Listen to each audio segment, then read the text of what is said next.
तो आज हमारा लेक्चर 4 है और लास्ट लेक्चर के अंदर हमने राउटिंग के हवाले से बात की थी। हमने ये भी देखा था कि दो मेन एल्गोरिथम हैं, एक बेलमैन फोर्ड है और दूसरा हमारे पास डाइकेस्ट्रा। ये दो एल्गोरिथम हमारे पास यूज़ होते हैं to find the shortest path. ठीक है। और इन दोनों एल्गोरिथम के बेस के ऊपर एक को हम कहते हैं डिस्टेंस वेक्टर राउटिंग और दूसरे के बेस के ऊपर लिंक स्टेट राउटिंग काम करती है। ठीक है। तो कहीं पे अगर डिस्टेंस वेक्टर आ जाए तो उसका मतलब वो बेस करती है बेलमैन फोर्ड एल्गोरिथम के ऊपर। और अगर कहीं पे लिंक स्टेट राउटिंग एल्गोरिथम आ जाए तो इट मीन्स कि हम डाइजेस्ट एल्गोरिथम की हम बात कर रहे हैं। तो हमारे पास दो मेन एल्गोरिथम हैं, एक है डिस्टेंस वेक्टर और दूसरा हमारे पास है लिंक स्टेट। अच्छा, इससे पहले जो मैं एडवांस कंप्यूटर में कोर्स पढ़ा रहा था उसमें भी मैंने इन दोनों एल्गोरिथम्स की बात की थी, लेकिन इस दफ़ा हम इसको काफ़ी ज़्यादा डिटेल के साथ पढ़ेंगे। तो जो चीज़ें वहाँ पे रह गई थी उसको हम इंशाल्लाह ओवरकम करने की कोशिश करेंगे। सबसे पहले जो है डिस्टेंस वेक्टर और लिंक स्टेट राउटिंग एल्गोरिथम, इन दोनों में डिफरेंस क्या है? सबसे पहले डिस्टेंस वेक्टर राउटिंग जो है वो बेलमैन फोर्ड के ऊपर बेस करता है, जो कि लिंक स्टेट सर राउटिंग एक है। मिनट, ये जी, डिस्टेंस आप क्या कह रहे हैं? सॉरी मुझे समझ नहीं आ रहा। डिस्टेंस ये डिस्टेंस आपका ये आपको नज़र आ रही है स्क्रीन? नहीं, ये मुझे आपका सिर्फ वो वाली स्क्रीन नजर आ रही है जिस पे लेक्चर 4, लेक्चर 3, लेक्चर 2, मतलब वो फोल्डर नजर आ रहा है मुझे। वो नजर नहीं आ रही। ये आप स्क्रीन नज़र आ रही है आपको? अब आ रही है, हाँ ओके। जी सर। तो हमारे पास दो मेन एल्गोरिथम हैं, एक है बेलमैन फोर्ड डिस्टेंस जो वेक्टर, बेस ठीक करता है। है डिस्टेंस वेक्टर राउटिंग के ऊपर, ठीक है। और दूसरा हमारे पास है लिंक स्टेट राउटिंग जो कि डाइकेस्ट्रा एल्गोरिथम के ऊपर बेस करते हैं। ठीक है। इन दोनों के फर्दर हमारे पास इसी एल्गोरिथम को यूज़ करते हुए हमारे पास प्रोटोकॉल्स हैं। ठीक है। और वो प्रोटोकॉल्स हम यूज़ करते हैं नेटवर्क लेयर पे to find the shortest path. ठीक है। when you sending the data when you send the data and you want to find the shortest path, so you use this particular algorithm, और इन particular algorithm की base के ऊपर कुछ routing protocols बने हैं जो कि डिस्ट्रीब्यूटेड भी है और डायनामिक भी है, और उसके थ्रू हम शॉर्टेस्ट पाथ फाइंड करते हैं। ठीक है। अब इन दोनों के अंदर मेन डिफरेंस क्या है इसको हम डिटेल के साथ पढ़ते हैं। बेलमोंट फोर्ड के अंदर topology information from the neighbour point of view, topology information जो है वो नाइबरिंग पॉइंट ऑफ व्यू से डिसाइड की जाती है। ठीक है। और इसमें जो है complete information in the network topology. तो और से इसमें अगर आप देखें best path based based on the least number of hops, अगर आपने कोई बेस्ट पाथ को कैलकुलेट करना है फ्रॉम सेंडिंग टू रिसीवर, तो जिस पाथ के ऊपर लीस्ट नंबर ऑफ कास्ट होंगे या लीस्ट नंबर ऑफ हॉप्स होंगे, so there would be the shortest path, and this is based on the cost. तो कास्ट में हमारे पास तीनों कास्ट हो सकते हैं। वो हमारे पास डिले भी हो सकता है, वो हमारे पास बैंडविड्थ भी हो सकता है, साथ में वो हमारे पास डिस्टेंस भी हो सकता है जिसको हम नॉर्मली एडमिनिस्ट्रेटिव डिस्टेंस कहते हैं। इसमें फुल राउटिंग टेबल अपडेट होता है और इसमें लिंक स्टेट अपडेट्स आती है, मतलब पार्शियल राउटिंग टेबल होता है। इसमें अपडेट्स जो होते हैं पीरियाडिक अपडेट्स आती है, मतलब एक स्पेसिफिक टाइम इंटरवल के बाद आपके पास अपडेट आती है। अगर आपको रिक्वायर्ड है और ना भी तब भी रिक्वायर्ड नहीं है, तब भी आपके पास एक टाइम इंटरवल के बाद डिस्टेंस वेक्टर के अंदर आपका राउटिंग टेबल अपडेट होता है। इसके अंदर ट्रिगर अपडेट्स आती है। ट्रिगर अपडेट्स तब आती है जब आपके पास कोई टोपोलॉजी के अंदर चेंजेस आती हैं, तो चेंजेस के हिसाब से हमारे पास अपडेट्स आती हैं। मिसाल के तौर पर कोई नोड निकल गया या कोई नोड ऐड हो गया, तब ही हमारे पास अपडेट्स आती हैं। न्यू टोपोलॉजी चेंजेस के हवाले से हमारे पास अपडेट्स आती हैं। तो डिस्टेंस वेक्टर राउटिंग की जब हम बात करते हैं, तो डिस्टेंस वेक्टर राउटिंग जो है basically information exchange into a specific direction, that's why it is called distance vector. इसमें इंफॉर्मेशन जो है एक स्पेसिफिक डायरेक्शन में मूव करती है, इसलिए इसको हम डिस्टेंस वेक्टर कहते हैं। देखिए डिस्टेंस के साथ वेक्टर भी है। तो डिस्टेंस मींस एक स्केलर क्वांटिटी है कि हाउ नंबर ऑफ हॉप्स कितने हैं, 5 है, 6 है, 7 है, या उसकी कितने आपके पास लेंग्थ है, बेसिकली मतलब कितने नंबर ऑफ हॉप्स आपके पास है। ठीक है। और वो हॉप्स बेसिकली लेंग्थ को ही हम कहते हैं, या इंटरमीडिएट राउटर्स को ही हम कहते हैं नंबर ऑफ हॉप्स। और वो किस डायरेक्शन में है, तो उस डायरेक्शन की वजह से हम इसको वेक्टर कहते हैं, डिस्टेंस वेक्टर कहते हैं। सेकंड जो है डिस्टेंस वेक्टर जो है, इसमें फुल राउटिंग टेबल एक्सचेंज होता है विद इट्स नेबर, मतलब कोई पार्शियल राउटिंग टेबल अपडेट नहीं होता बल्कि फुल राउटिंग टेबल, मतलब काफ़ी ज़्यादा लोड पड़ता है आपकी नोड के ऊपर, क्योंकि पूरा राउटिंग टेबल ही शेयर किया जाता है अपने नेबर्स के साथ। Best decision जो है is taken on the notion that the scalar quantity, that is the distance with least number of hop count। तो बेस्ट डिसीजन जो है या बेस्ट पाथ डिस्टेंस वेक्टर के ऊपर जिस रास्ते पे नंबर ऑफ हॉप्स, जिसको हम नंबर ऑफ राउटर्स ही कहते हैं, वो कम हो तो वो बेस्ट पाथ कंसिडर किया जाता है। सेकंड इसके अंदर जो है एक और इसके अंदर है कि we can say to reach the destination the smallest number of hosts are required for finding the best path। और सेकंड इसके अंदर है कि if the successor advertise so you must have to accept। ठीक है, अगर आपका कोई सक्सेसर नोड है, आपने कोई नोड अपना सक्सेसर बनाया है, अगर वो आपको गलत इंफॉर्मेशन भी देता है, तब भी आपने उन्हीं इंफॉर्मेशन के बेस पे शॉर्टेस्ट पाथ फाइंड करना है। ये इसके अंदर थोड़ा सा हम कह सकते हैं कि डिसएडवांटेज है। इस डिसएडवांटेज की वजह से इसके अंदर काउंट टू इन्फिनिटी प्रॉब्लम्स आती हैं, जो कि हम बाद में देखेंगे कि उस वो प्रॉब्लम है क्या, और वो किस तरह जो है सक्सेसर एडवर्टाइज जब करें गलत इंफॉर्मेशन भी, और उसको भी आप एक्सेप्ट करें और आप उसी के बेस के ऊपर बेस्ट पाथ चूज करें, तो वो प्रॉब्लम किस तरह ओरिजिनेट होती है, तो वो भी हम बात कर रहे हैं। इसके अंदर एक और मसला भी है कि इसके अंदर एक्नॉलेजमेंट नहीं है। मतलब आपने कोई राउट आपको कोई राउटिंग अपडेट्स मिल गई या आपको कोई बेस्ट पाथ मिल गया, तो आपको पाथ मिल गया लेकिन आप फर्दर बताते नहीं, एक्नॉलेजमेंट नहीं देते अपने सक्सेसर नोड को कि हाँ मेरे पास ये इन्फॉर्मेशन आपकी वजह से रिसीव हो गई या मेरा राउटिंग टेबल अपडेट हो। हाँ, राउटिंग टेबल चेंज होते हैं, आप इन्फॉर्मेशन किसी को देते हैं लेकिन फर्दर वो आपको नहीं बताता कि हाँ आपकी इन्फॉर्मेशन मुझे मिल गई है, तो इसके अंदर एक्नॉलेजमेंट मैसेज नहीं आता। अच्छा, ये जो distance vector routing protocol algorithm, ये 1997 तक 1977 तक ही यूज हो रही थी। इनिशियली जो इंटरनेट का ओरिजिनल फॉर्म था आरपा, उसी में ही यूज हो रही थी, और फिर उसके बाद जो है इसका एक वर्जन था इनिशियल इंटरनेट में रेप के नाम से। तो वो यूज हो रहा था, राउटिंग इंफॉर्मेशन प्रोटोकॉल जो इसकी बेस पे है।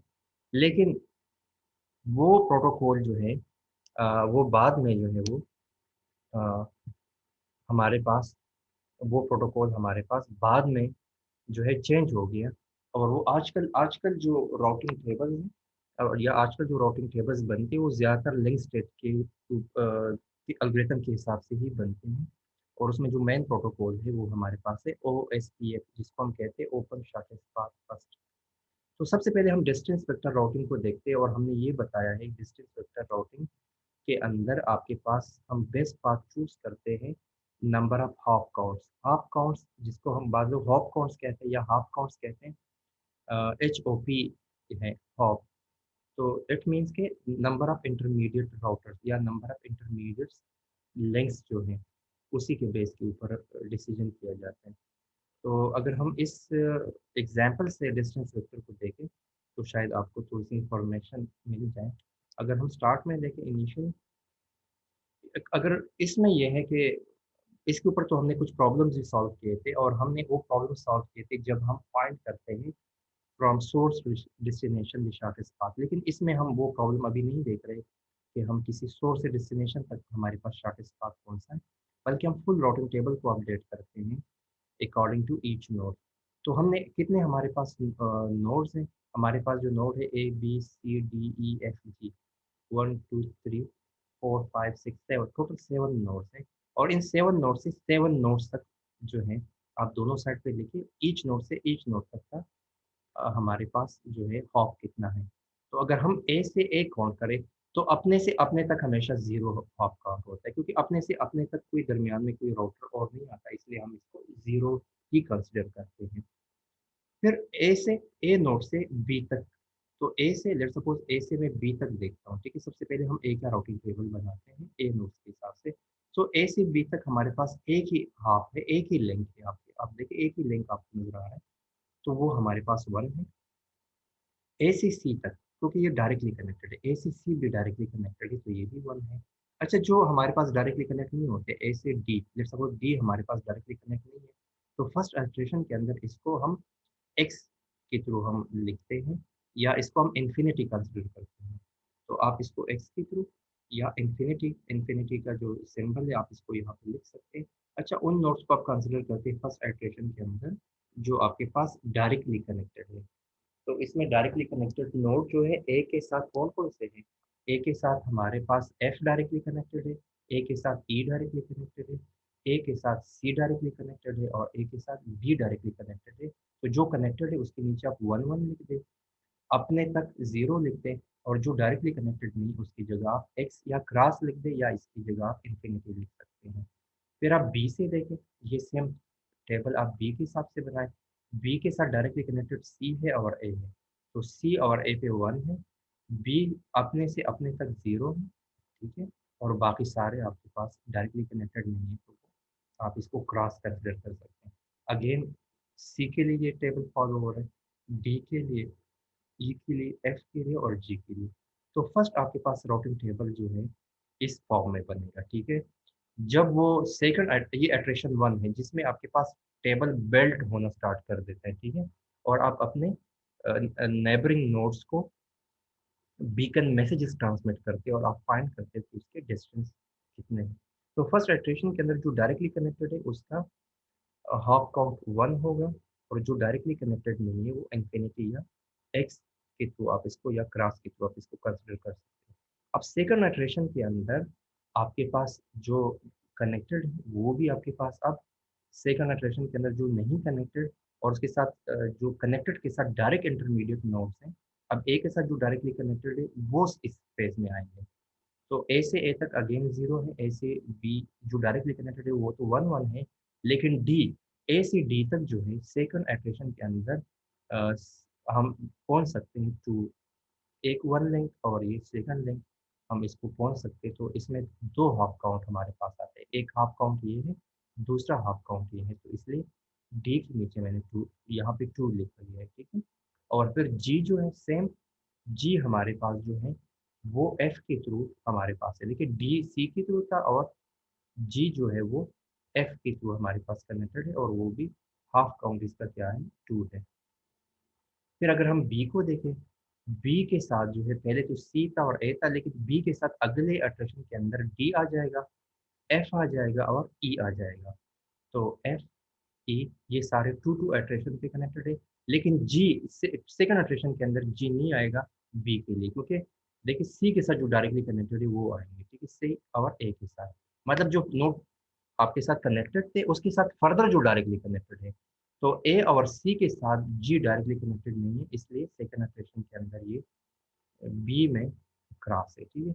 सेम आप इस तरीके से ये राउटिंग टेबल को आप कंस्ट्रक्ट कर सकते हैं। अब थर्ड इटरेशन के अंदर हमारे पास जो नहीं भी कनेक्ट, क्योंकि नंबर ऑफ नोड्स कम है, तो अब हमारे पास सारे नोड्स जो है आप इसकी एक राउटिंग टेबल उसी ऐसे कंप्लीट राउटिंग टेबल आप बना सकते हैं। और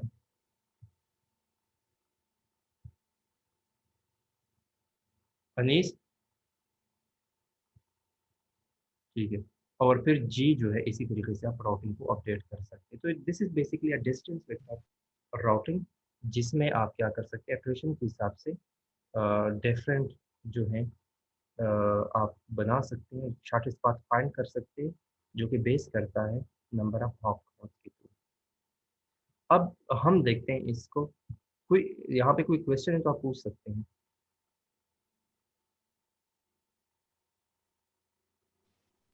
सर एक दफा अगर रिपीट कर ले, वो नेट नहीं चल रहा था मेरा। अच्छा, अनीस साहब के पास नेट का इशू आ रहा है?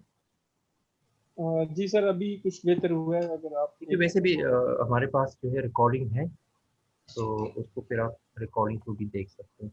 तो ये दोबारा से वही चीज़ें हैं कि नेक्स्ट हॉप हमारे पास क्या होगा, नेक्स्ट हॉप किस तरह कंसिडर किया जाएगा। मतलब अगर हम नोट बी को देखें, ये टेबल अगर हम नोट बी के लिए बनाए से, तो नोट बी के साथ ए डायरेक्टली कनेक्टेड है, तो ए कास्ट क्या है, 1 है, क्योंकि कास्ट यहाँ पे जो डिपेंड कर रहा है वो नंबर ऑफ हॉप पे डिपेंड कर रहा है कि नंबर ऑफ हॉप कितने हैं। तो बी के साथ ए डायरेक्टली कनेक्टेड है, लेकिन बी का सक्सेसर यहाँ पे क्या होगा, बी का नेक्स्ट नोड क्या है, वो ए है, यहाँ पे ए लिखा है। अच्छा, एक्सक्यूज मी सर, ये जो कॉस्ट लिखा हुआ है यहाँ पे, ये लेंथ को डिनोट कर रहा है, नहीं मतलब नहीं, ये ये नंबर ऑफ कॉस्ट हॉप को आप इस number of link link distance link link कह सकते हैं। लिंक लिंक हाँ है, लिंक, लिंक है, हाँ ठीक है, लिंक बिटवीन टू नोड, ठीक है। तो ठीक ये है। बेसिकली हाँ इसको ऐसे ही समझे, लिंक सबसे आसान है, लिंक में के थ्रू हमें ज्यादा आसानी से पता लग सकता है। लेकिन हब जो है वो एक राउटर रिप्रेजेंट करता है। तो अगर एक ही राउटर के साथ आप डायरेक्टली कनेक्टेड है तो वन हाफ होगा। अगर वो दरमियान में ठीक। एक राउटर आ जाए और इंटरमीडिएट नोड, तो फिर अल्टीमेटली दो हाफ होंगे। तो हॉप तो आप देखिए यहाँ पे, देखिए बी से ए, बी से ए एक ही लेंथ है, तो ये वन कास्ट होगा, वन जी हाफ कास्ट। बिल्कुल। और इसका ए बी का जो नेक्स्ट राउटर है वो ए है, क्योंकि ए ही आप उसको अप्रोच कर रहे हैं। अब बी से ठीक है, सी तक, अब बी से सी तक फिर वन ठीक है। कास्ट वन है क्योंकि डायरेक्टली कनेक्टेड है। और बी से सी क्योंकि डायरेक्टली कनेक्टेड है तो सी ही द नेक्स्ट हॉप, ठीक है। अब देखिए बी से डी तक, देखिए यहाँ पे आपको आइडिया हो जाएगा बी से डी तक कितने हाफ हो जाएंगे, ये वन लिंक और ये टू। तो बी से डी तक पहुंचने के लिए आपके पास टू हाफ काउंट है। लेकिन बी से सी डी तक पहुंचने के लिए आपके पास जिस राउट नेक्स्ट हॉप आपके पास कौन सा होगा, किस राउटर से आप गुजरेंगे, सो दैट इज सी। तो इसलिए हमने यहाँ पे सी ही गिवन है। एंड देन बी से ई तक, ए तक आपके पास क्या है, टू हाफ काउंट है। पहले बी से ए तक आ जाए वन हाफ काउंट, फिर ए से ई की तरफ, तो ये वन हाफ और ये सेकंड हाफ। लेकिन बी से ई तक पहुंचने के लिए आपका नेक्स्ट हाफ या नेक्स्ट राउटर कौन सा होगा, दैट इज ए। तो ए लिखा गया। जी तक आप देखें, बी से जी तक, तो ये वन वन हाफ, ये सेकंड हाफ और ये थर्ड हाफ, इट मीन्स कि आपके पास तीन हाफ है। लेकिन बी से जी तक आने के लिए आपको फर्स्ट राउटर जो आपको मिलेगा रास्ते में वो ए है, मतलब बी से आप ए की तरफ जा रहे हैं। अच्छा, ये नेक्स्ट हॉप या सक्सेसर नोड का इसलिए फायदा है क्योंकि बी तक जाने का तो ये भी रास्ता है, इस साइड से भी तीन हॉप है। लेकिन इसी इसी एज और नेक्स्ट हॉप को डिफाइन करने से हमें ये पता होगा कि आप किस डायरेक्शन में मूव करें, आप इस डायरेक्शन में मूव करें या इस डायरेक्शन में मूव करें।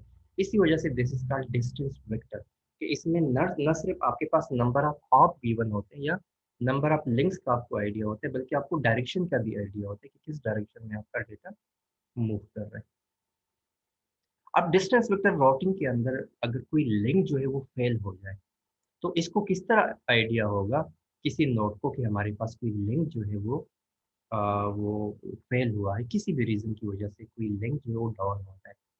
तो इसके अंदर वो अपडेट्स किस तरह आती है। सबसे पहले एफ और जी के दरमियान अगर कोई लिंक जो है वो डाउन हो जाए, तो सबसे पहले एफ जो है, मतलब एफ को पता लगेगा, ठीक है, कि हमारे पास मेरा जी के साथ लिंक जो है वो डाउन हो गया। आप इसको इस तरह देख सकते हैं कि एफ जो है उसको पता चलेगा या जी को पता चलेगा कि एफ, लेकिन हमारा डेस्टिनेशन नोड जी है, हम जी को जब अप्रोच करेंगे तो फिर एफ को आइडिया होगा। लेकिन अगर हम एफ को अप्रोच करेंगे तो फर्स्ट इंफॉर्मेशन जी को ही पता लगेगी। लेकिन इसके अंदर अगर हम कंसिडर करें कि ए से हम जी की तरफ आ रहे हैं, ए से हम अप्रोच कर रहे हैं जी की तरफ, तो सबसे पहले एफ को आइडिया होगा कि हमारे पास ये लिंक डाउन है। So first F detects that link to G has failed. जब एफ को पता लग जाए तो एफ से डिस्टेंस, तो एफ क्या कर देता है कि इस जगह पे इंफिनिटी पुट कर देता है अपने राउटिंग टेबल के अंदर, जी तक जो लिंक है वहां पे इंफिनिटी लिख देता है और फिर ए को बता देता है कि अपडेट्स, अपनी राउटिंग अपडेट्स ए को सेंड कर देता है। ए क्या कर देता है, ए से डिस्टेंस टू जी इंफिनिटी, ए अपने राउटिंग टेबल को अपडेट कर देता है, उसमें जो जी है उसकी तरफ जो रास्ता जा रहा है या जो लिंक जा रहा है उस पे वो इंफिनिटी पुट कर देता है, ठीक है। फिर A receive periodic updates from C with two half path to G. तो अब देखिए एक रास्ता तो खत्म हो गया, लेकिन स्टिल आपके पास एक दूसरा रास्ता भी है जी तक पहुंचने का। तो उसके लिए सी आपको बता देता है कि मैं, सी एडवर्टाइज कर देता है कि मैं जी से टू हाफ पे हूँ। तो अगर देखिए सी अगर कह रहा है कि मैं जी से टू हाफ पे हूँ, तो ए को आइडिया होगा कि अगर सी टू हाफ पे है तो मैं तीन हाफ पे हूँ, ठीक है, क्योंकि उसके साथ वो डायरेक्टली कनेक्टेड है, उसे आइडिया उससे पहले से पता है कि मेरी फर्स्ट राउटिंग टेबल जो अपडेट हुआ था उसमें सी तक जो मेरा कास्ट था वो वन था। तो अगर सी जी तक जा रहे टू हाफ पे, तो मैं तो उसके साथ 1 हॉप पे कनेक्टेड हूँ, तो वो अपने राउटिंग टेबल में क्या अपडेट कर देता है, 3 अपडेट कर देता है।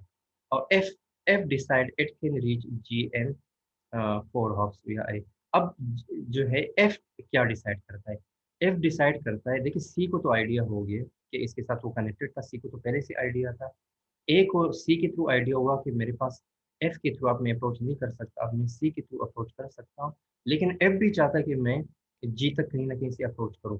तो एफ ये सोच रहा है कि मेरे साथ ए जो है 1 हाफ काउंट पे है, और ए के साथ जी 3 हॉप काउंट पे है, तो एफ मुझसे 4 हॉप काउंट पे है, लेकिन मैं ए के थ्रू अप्रोच करूंगा। तो इस हिसाब से हर एक राउटर जो है अपने राउटिंग टेबल के अंदर एंट्रीज जो है वो अपडेट कर देता है।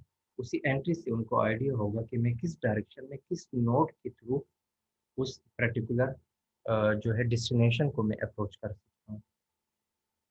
ठीक है। अब इसके अंदर एक प्रॉब्लम आता है जो मैं पहले से ही मैंने बताया था। इसके अंदर एक बहुत मेन प्रॉब्लम आता है कि उसके अंदर काउंट टू इन्फिनिटी का प्रॉब्लम आता है। मतलब हर एक राउटिंग प्रोटोकॉल या राउटिंग एल्गोरिथम के अंदर कोई ना कोई साइड इफेक्ट, इसको हम कहते हैं कि उसके अंदर कहीं ना कहीं से कुछ प्रॉब्लम्स होती है, और वो प्रॉब्लम आहिस्ते आहिस्ते हमारे पास क्या हो जाती है, ओवरकम हो जाती है। नेक्स्ट जो राउटिंग एल्गोरिथम है उसके अंदर उन प्रॉब्लम्स को ओवरकम किया जाता है। तो इसमें सबसे पहला प्रॉब्लम था काउंट टू इन्फिनिटी प्रॉब्लम। अब काउंट टू इन्फिनिटी प्रॉब्लम है क्या, इसको हम इस डायग्राम से समझते हैं। काउंट टू इन्फिनिटी प्रॉब्लम क्या है। सबसे पहले ये थोड़ा सा ना, आप इसको समझे इसी इसी काउंट टू इन्फिनिटी को, क्योंकि इसी से ही आपकी मेन जो है जो राउटिंग का जो कंसेप्ट है यहाँ से क्लियर होगा कि काउंट टू इन्फिनिटी प्रॉब्लम है क्या, और उस प्रॉब्लम को फर्दर फिर किस तरह ओवरकम किया जा सकता है। तो मिसाल के तौर पर एक ऐसा जो डायरेक्टली कनेक्टेड नोड है ई, वो लिंक कहीं डाउन हो गया। तो अगर ये लिंक डाउन हो जाए, link from A to E fail, A से ई फेल हो गया। ए ने क्या एडवर्टाइज किया, उसने इन्फिनिटी एडवर्टाइज किया कि ये लिंक जो है जो फेल हो जाता है उसकी जगह पे इन्फिनिटी लिख देते हैं। But B and C advertise a distance of 2 to ए।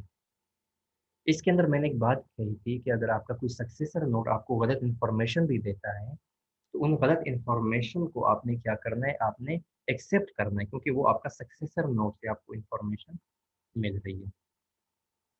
तो ए ने कहा कि मेरे साथ ई जो है वो डायरेक्टली कनेक्टेड था और उसका लिंक ही डाउन हुआ है, लेकिन बी एंड सी उसे कह रहा है कि हम ई को अप्रोच कर सकते हैं। अब बी और सी को किस तरह पता चला कि वो एक ई को अप्रोच कर सकते हैं, वो उसको इसी तरीके से पता चला क्योंकि ए ने जब first time routing table update किया था, तो उसने बी और सी को बता दिया था कि मैं ए को 1 हाफ काउंट पे अप्रोच कर रहा हूँ। तो बी ने कहा कि अगर ए ई को फर्स्ट टाइम जब ये लिंक डाउन नहीं था, तो उस टाइम पे बी ने अपनी एंट्री ई को 2 हाफ काउंट कंसिडर किया था, और सी ने भी ई की तरफ अपना राउटिंग टेबल में 2 हाफ काउंट कंसिडर कर लिया था कि मैं 2 हाफ काउंट पे अप्रोच कर सकता हूँ ई को। लेकिन जब यहाँ पे लिंक डाउन हुआ, लेकिन इनके राउटिंग टेबल में वो प्रीवियस इंफॉर्मेशन अवेलेबल थी, तो वो इंफॉर्मेशन जब इसने राउटिंग ए ने जब इस कहा कि मेरा ये लिंक इन्फिनिटी, उस टाइम पे बी ने अपना एडवर्टाइज किया और सी ने भी अपना राउटिंग टेबल पीरियोडिक अपडेट्स इसके साथ सेंड की कि हम सी को अप्रोच कर सकते हैं विद 2 हाफ काउंट। अब ए को शायद ये आइडिया होगा कि ये कोई शायद कोई और रास्ता है जो ई की तरफ आ रहा है, मतलब ये कोई और रास्ता है, मेरे थ्रू नहीं है, लेकिन किसी और, मतलब उसके ज़हन में था कि कहीं यहाँ से कोई रास्ता आ रहा है, कोई डायरेक्ट नोड है, क्योंकि उनके साथ तो बी और सी फर्दर उनको आइडिया नहीं था कि वो किस तरीके से कनेक्टेड है। तो बी ने ये ए ने फिर ये डिसाइड किया कि अगर बी और सी के साथ 2 हाफ काउंट पे वो कनेक्टेड है, तो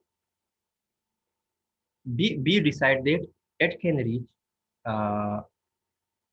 be decide that it can reach E and 3 half. Sorry, सबसे पहले ये दोबारा इसको देखें कि सबसे पहले ये लिंक डाउन हुआ, link from A to E fails. A ने एडवर्टाइज किया कि ये इन्फिनिटी है, but B and C advertise a distance up 2 to E. C ने एडवर्टाइज किया कि मैं 2 पे इसको पहुंच सकता हूँ।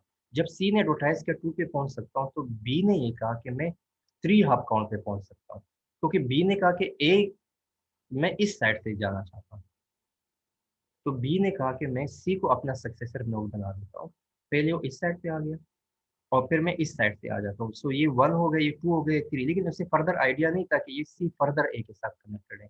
तो इसने अपने राउटिंग टेबल के अंदर एंट्री की कि ई को मैं अप्रोच कर सकता हूँ विद 3 हॉप काउंट। अब ए के ज़हन में ये बात आई कि शायद बी जो है, अगर 3 हॉप काउंट पे इसको अप्रोच कर रहे, कोई और रास्ता है, तो बी तो मेरे से 1 हॉप काउंट पे है। तो ए ने दोबारा से राउटिंग टेबल अपडेट किया, उसने अपनी एंट्री 4 हॉप काउंट कंसीडर कर ली। अब सी को जब आइडिया हुआ कि बी ने 4 ए ने 4 हॉप काउंट ई तक कंसीडर कर ली, तो सी के ज़हन में बात आई कि शायद ए अगर 4 हॉप काउंट पे इसके साथ कनेक्टेड है, इससे कोई और रास्ता मिल गया, तो वो मुझसे 1 हॉप काउंट पे है, तो उसने अपने साथ 5 हॉप काउंट अपडेट कर दिया। और ये सिलसिला होता जाएगा। एंड में ये चीज़ें इंक्रीज़ होती जाएँगी और कोई count to infinity problem create हो जाएगा। मतलब वो ई इनके साथ डायरेक्टली कनेक्टेड और लिंक डाउन है, लेकिन ये अपने हिसाब से राउटिंग टेबल अपडेट कर रहे हैं, अपडेट कर रहे हैं, और वो पता नहीं कि उन्होंने एंड में ये हज़ारों काउंट्स, या हम तो हज़ारों तो नहीं बना सकते, लेकिन एटलीस्ट 256 काउंट्स ये बना देंगे कहीं न कहीं, कि हम एंड में ए ने ये कहना है कि मुझसे जो ई है, वो 256 हॉप काउंट पे है। तो उसने एंड में यही ही राउटिंग टेबल अपडेट करना है, और ये क्या है, मिस इन्फॉर्मेशन की वजह से, क्योंकि इसके साथ एक्नॉलेजमेंट नहीं आती, वो एक्नॉलेजमेंट ना होने की वजह से ये जो है अपने गलत इन्फॉर्मेशन जो इनके साथ शेयर होती जा रही, उस इन्फॉर्मेशन को ये फर्दर क्या करते, उसको एडवर्टाइज करते। ये बात समझ आ गई? जी सर। किस तरह ये आप थोड़ा सा मुझे डिसाइड करें कि ये किस तरह सी ने डिसाइड किया कि मुझसे 5 ऑफ काउंट। सर ये ए ने जब सॉरी बी ने एडवर्टाइज किया कि ई मेरे पास 3 हॉप काउंट्स अवे है, हाँ, वो क्योंकि वो तो ये रास्ता देख रहा था।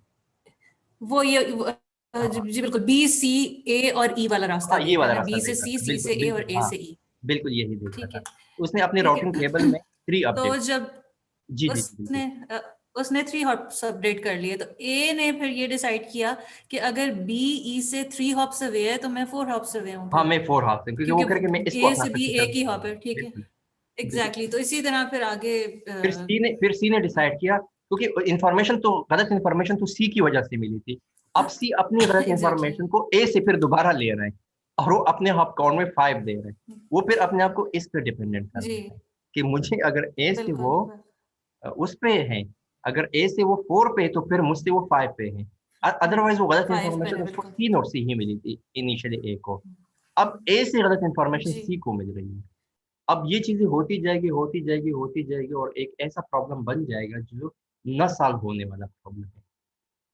अच्छा, इसी प्रॉब्लम को ओवरकम करने के लिए हमारे पास एक मैकेनिज़्म यूज़ होता है, जिसको हम कहते हैं स्प्लिट होराइज़न, ठीक है? स्प्लिट होराइज़न यूज़ होता है, जिसमें ये होता है कि अपने सक्सेसर नोड से एक दफ़ा आपने इन्फॉर्मेशन ले ली, ठीक है? तो उसको आप दोबारा से उस जब आपने उससे एक्वायर कर ली उससे इन्फॉर्मेशन, तो आप उसको दोबारा रीसेंड ना करें। मतलब बी को आइडिया था, ए को ए बी से इन्फॉर्मेशन ए के थ्रू मिली थी, ठीक है? और सी को इन्फॉर्मेशन बी के थ्रू ही मिली थी कि ये मुझसे इतना है।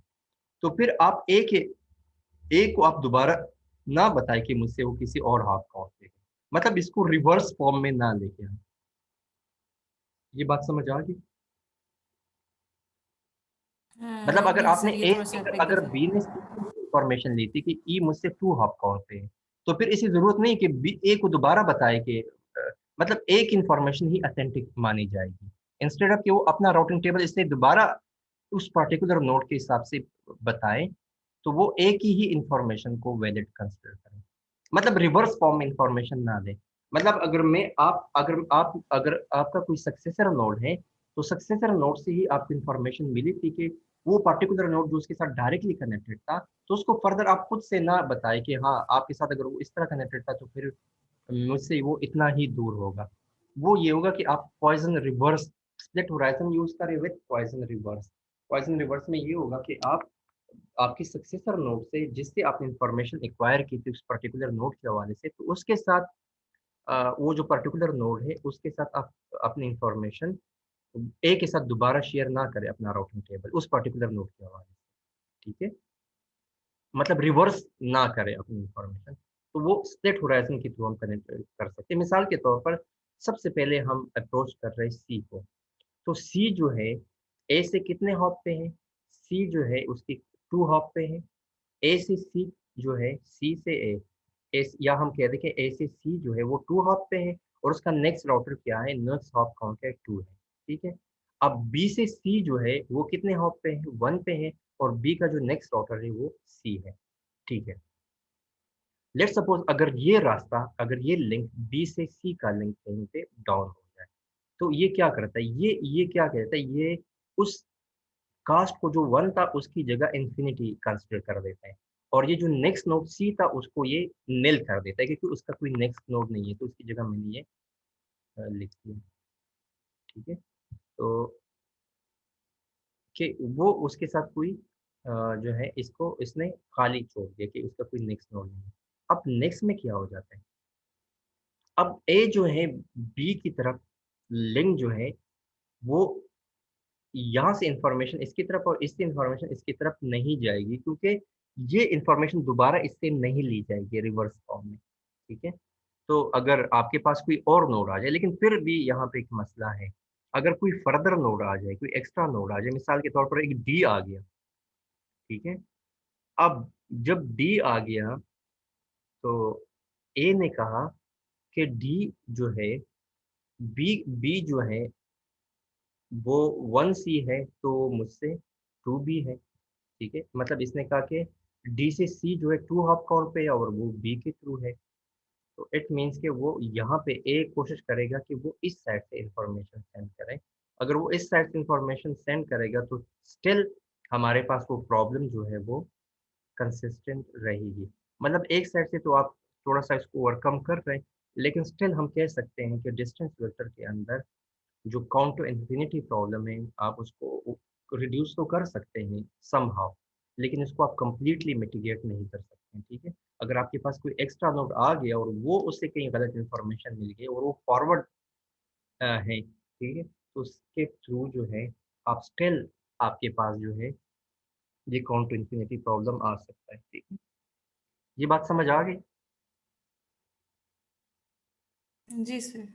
मेरे ख्याल में ये बात समझ नहीं है आपको, मुझे जो है थोड़ा सा क्लियर नहीं। हाँ, थोड़ा जी सा मतलब अच्छा, थोड़ा-सा इसमें ये है कि काउंट टू इन्फिनिटी प्रॉब्लम को हम ओवरकम करने के लिए जो मैकेनिज़्म यूज़ करते हैं, उसको कहते हैं स्प्लिट होराइज़न, ठीक है? स्प्लिट होराइज़न में ये होता है या स्प्लिट होराइज़न यूज़ होता था या उसका एक मॉडिफाइड फॉर्म था जो split horizon with poison reverse. अगर बी को आइडिया हो गया कि सी जो है वो डिस्कनेक्टेड है, तो बी ए को इन्फॉर्म करेगा एक नेगेटिव वैल्यू के साथ। एक नेगेटिव वैल्यू उसको रिवर्स में बताएगा, पॉइजन रिवर्स। वो बी ए को एक रिवर्स फॉर्म में बताएगा कि बी मेरे साथ डिसकनेक्टेड है, ठीक है। तो वो या जो इंटरमीडिएट नोड है वो आपको जो है रिवर्स इंफॉर्मेशन आपको देगा, उसमें उसकी वैल्यू नेगेटिव वैल्यू होगी। लेकिन स्टिल उसके अंदर एक प्रॉब्लम आ रहा है कि अगर वो इस तरफ नहीं जा रहा, ठीक है, लेकिन अगर कोई एक्स्ट्रा नोड और आपके साथ कहीं ऐड है तो still you have some path with B, तो उसके बाद जो है आपके पास समहाउ आपके पास वही काउंटर इन्फिनिटी प्रॉब्लम बनेगी क्योंकि डी अच्छा ठीक जब है। ठीक है। क्योंकि सी के राउटिंग टेबल में फर्स्ट राउटिंग टेबल में ये था C1C था तो डी के पास भी वो इंफॉर्मेशन थी। इस साइड से तो आपने इंफॉर्मेशन रोक ली लेकिन still you have somehow आपके पास यहाँ से इंफॉर्मेशन मिलेगी। सो यहाँ पे जो है node B and C should not advertise those route to node A, B और सी उसको नहीं एडवर्टाइज करेगा तो विच सर अगर ये नोड डी अगर हमारे पास मौजूद है तो ये क्या बी डी को अपडेट नहीं करेगा कि मेरा यहाँ से लिंक जो है वो। देखिए आप समझ लेना कि ये जो है ये बी को इसने अपडेट नहीं किया क्योंकि आप समझ लें कि ये डी जो है ये बाद में ऐड हुआ, कुछ ऐसा कुछ हुआ, ठीक। अच्छा बट ठीक है। टोपोलॉजी चेंजेस हुई तो समझ। बाद में वो कहीं कहीं कहीं से आ गया, कहीं से ओके ओके हाँ प्रॉब्लम सर होती तो समझ गई मतलब उससे सही। फर्स्ट जो इसने अपडेट सेंड की थी वो उसने अपडेट सेंड नहीं की थी। सेकंड ये है कि बी ने अपना सक्सेसर नोड ए को बना दिया था, ठीक है। तो अपने सक्सेसर नोड को ही इन्फॉर्म कर रहे हैं, आप किसी और नोड को इन्फॉर्म नहीं कर रहे। ठीक है, यहाँ पे जो लिखा है कि सक्सेसर नोड में जो है हम उसको कंसिडर करते हैं। ठीक है, तो डी ने अपना सक्सेसर नोड बी को बना दिया था और बी की जो फर्स्ट एंट्री थी उसने राउटिंग टेबल जो फर्स्ट शेयर किया था वो उसके उनके पास था। ठीक है, तो ये split horizon with poison reverse है। मेरे ख्याल में ये हमारा आज जो है 5 मिनट्स के अंदर ये लिंक जो है वो डाउन हो जाएगा। ठीक है, फिर मैं दोबारा सेंड करूंगा। ठीक है, आपके पास हमारे पास जो है एक और हमारे पास है जिसको हम कहते हैं लिंक स्टेट राउटिंग। हमने ये कह दिया कि आपके पास जो है ये मेरे ख्याल में मैंने खुद से कुछ चीज़ें लिखी हैं जिसको मैं नीचे रख देता हूँ। ठीक है? तो हमने ये कह दिया कि उसके अंदर डिस्टेंस वेक्टर के अंदर अभी भी प्रॉब्लम है, काउंटर इन्फिनिटी प्रॉब्लम, जिसको आप रिड्यूस तो कर सकते हैं somehow using some mechanism like split horizons, या आप उसको split horizon with poison reverse के थ्रू आप थोड़ा सा रिड्यूस तो कर सकते हैं, लेकिन आप उसको कंप्लीटली ख़त्म नहीं कर सकते। तो हमारे पास एक अपडेटेड एल्गोरिथम था जिसको हम कहते हैं लिंक स्टेट राउटिंग एल्गोरिथम। अच्छा, आजकल के इंटरनेट के ऊपर जो है उसी की कुछ लिंक स्टेट की ही कुछ मॉडिफाइड वर्जन्स हैं वो यूज़ हो रहे हैं। उसके कुछ राउटिंग प्रोटोकॉल्स हैं जो कि ओएसपीएफ और आईएसआईएस के फॉर्म में हैं, जो आजकल काफ़ी ज़्यादा यूज़ हो रहे हैं। तो आजकल डिस्टेंस वेक्टर का भी एक लेटेस्ट प्रोटोकॉल आया हुआ है। रिप वर्जन 3 भी आया था, उसके बाद एक मॉडिफाइड फॉर्म आया है। समहाउ उसने चीज़ें ओवरकम की हैं, लेकिन ज़्यादातर जो यूज़ हो रहा है वो लिंक स्टेट राउटिंग ही टुडेज़ इंटरनेट में काफ़ी ज़्यादा यूज़ हो रहा है। अच्छा, लिंक स्टेट राउटिंग के अंदर ये है कि sometimes towards destination multiple path, how receiver will know which packet sent first and which late to overcome। ठीक है, ये मेरे सामने, इसको मैं डिलीट कर दूँ। तो वो बेस कर रहा है आपके पास जो है